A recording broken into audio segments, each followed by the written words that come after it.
Hello, everyone, and welcome to English Friends Podcast. I'm Sarah. And I'm Jock. We're so happy you're joining us today. Whether you're at home, on the bus, or maybe having your morning tea, we're here to make your English learning fun and real. That's right, Jack. Today, we're not talking about grammar rules or vocabulary lists. We're just having a real conversation about life, work, funny moments, and a little bit of everything, because that's how real English is used every day. Exactly. And before we start, if you enjoy our podcast, please hit the like button and subscribe. It really helps us and you'll never miss a new episode. And don't forget to share this with your friends who want to practice English too. So, Jack, how's your week going? Anything interesting happen at work? Oh, Sarah, work has been a little crazy. It's the start of the year, so my boss wants all these new reports and plans. I spent hours yesterday just looking at numbers and dates. But you know what? Something funny happened. Oh, I love funny work stories. Tell me. Well, I decided to finally clean my desk. I bought a big new trash can and started throwing away old papers. I was feeling so organized. But then my colleague Mike came over and asked, "Jack, have you seen my lunch?" Turns out I threw away his sandwich by mistake.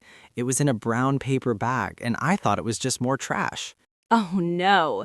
Did you have to buy him a new lunch? Yes, I did. We went to the cafe downstairs, and I told him, next time, put your name on your lunch. We both laughed about it, but I felt a little bad.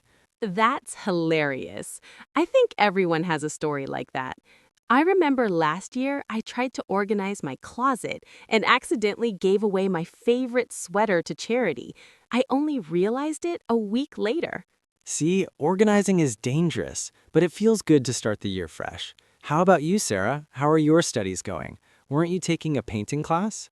Yes, I started a painting class last week. It's so much fun, but my teacher is very serious. He never smiles. On Tuesday, we went outside to paint the park. I was so focused on my canvas that I didn't see a little dog behind me. I stepped back and, oops, paint everywhere, and the dog ran away with my brush. No way! Did you get your brush back? Yes, but it was covered in mud. My teacher just shook his head. But it's good to laugh at ourselves. Mistakes make the best stories. Absolutely. Speaking of stories, did you see your family this week? Yes, my brother came to visit. He's learning to cook, so he made us dinner. He tried to make pizza, but he forgot to add yeast to the dough. The pizza was as hard as a rock. We had to order takeout in the end. That's classic. My sister once tried to bake a cake and used salt instead of sugar. We all took one bite and ran for water. Cooking is a real adventure, but it's nice to spend time with family, even if things don't go perfectly. Definitely. And what about friends? Did you do anything fun last weekend? Yes, my friends and I went to the movies. We wanted to see a comedy, but we accidentally walked into the wrong theater and watched a documentary about fish for 30 minutes before we realized. We laughed so hard when we figured it out. That's great. Sometimes the best memories come from little mistakes. Exactly. And Jack, I think these stories are a great way for our listeners to practice English. Real conversations, real life, real mistakes. I agree. And to everyone listening, we want to hear your stories too. Did something funny or interesting happen to you this week? Tell us in the comments. It's a great way to practice your English and connect with others. And don't forget, it's okay to make mistakes. That's how we learn. The important thing is to keep trying and to enjoy the process. Well said, Sarah. Before we finish, let's quickly remember what we talked about today. Cleaning desks, lost lunches, painting adventures, cooking disasters, and movie mix-ups. Life is never boring. We hope you're enjoying our chat so far. If you're just joining us, don't worry, you're right on time. We're just two friends talking about life, learning, and all the little surprises that come with it. That's right, Sarah. And I was thinking about what you said earlier, about making mistakes and laughing at ourselves. I think that's so important, especially when you're learning something new like English. Sometimes we're so afraid of saying the wrong thing that we don't say anything at all. Exactly. I remember when I first started learning French. I wanted to order a sandwich, but I accidentally asked for a sandwich with shoes instead of cheese. The waiter looked at me like I was crazy. But you know what? He smiled, corrected me, and I never forgot the right word after that. That's a great example, and I think our listeners can relate. If you're listening right now and you've ever made a funny mistake in English, you're not alone. We've all been there. The important thing is to keep going and not let embarrassment stop you. Absolutely. And sometimes those mistakes turn into the best stories. Like the time my friend tried to say I'm full after dinner, but instead said I'm pregnant in front of everyone. We laughed for days. Oh, that's classic. Language is full of surprises. And you know, Jack, I think that's what makes learning English, or any language, so much fun. It's not just about words and grammar. It's about connecting with people, sharing stories, and having a good time. You're so right, Jack. And speaking of connecting, I wanted to share something that happened to me last weekend. I went to a friend's birthday party, and there were people from all over the world there. Some spoke English, some didn't, but we all tried our best to communicate. And by the end of the night, we were laughing, dancing, and sharing stories, even if we didn't understand every word. That's wonderful. It just goes to show that you don't have to be perfect to connect with others. Sometimes a smile, a gesture, or even a funny mistake is all it takes. Exactly. And for our listeners, remember, every time you try to speak English, you're making progress. Even if you make mistakes, you're learning. So be brave, be curious, and don't be afraid to join the conversation.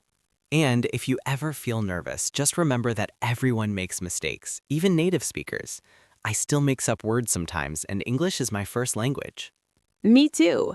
Last week, I called my neighbor's dog by the wrong name for a whole month. She finally told me his name is Max, not Rex.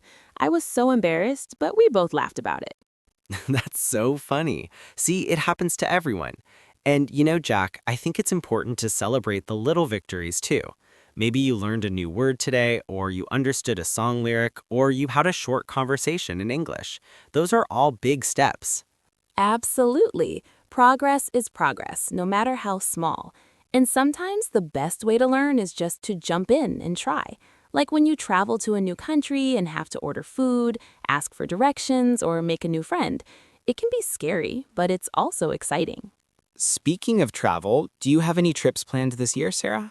Actually, yes. I'm hoping to visit Italy in the summer. I've always wanted to see Rome and eat real Italian pizza. I'm a little nervous about the language, but I'm excited to try. That sounds amazing. And you know, even if you don't speak perfect Italian, a few words and a big smile go a long way. Plus, you'll probably meet people who want to practice your English with you. That's true. And for our listeners, if you're planning to travel or meet new people this year, don't be afraid to use your English. People appreciate the effort, and you might make some great new friends along the way. Definitely. And if you're staying home, there are still so many ways to practice. Watch movies in English, listen to podcasts, read books, or even talk to yourself in the mirror. Every little bit helps. And don't forget about writing. Keeping a journal in English is a great way to practice. You can write about your day, your dreams, or even your favorite funny stories. It's a great way to see your progress over time. That's a great tip, Jock. And for anyone who feels shy about speaking, writing is a safe way to build confidence. Plus, you can look back and see how much you've improved. Exactly. And remember, everyone's journey is different. Some people learn quickly, others take more time. The important thing is to keep moving forward and enjoy the process. Well said, Jock. And to all our listeners, we're so proud of you for taking the time to practice your English with us today. You're doing something amazing for yourself, and we're here to cheer you on every step of the way. That's right. And before we finish, we'd love to hear from you. What's one small victory you had this week in your English learning? Maybe you learned a new word, had a conversation, or just listened to this podcast. Share it in the comments. We'd love to celebrate with you. And if you have any questions or topics you want us to talk about in future episodes, let us know. We're always here to help. Thank you for spending this time with us. Remember, mistakes are just part of the adventure. Keep smiling, keep practicing, and we'll see you next time. Bye, everyone. Have a wonderful week.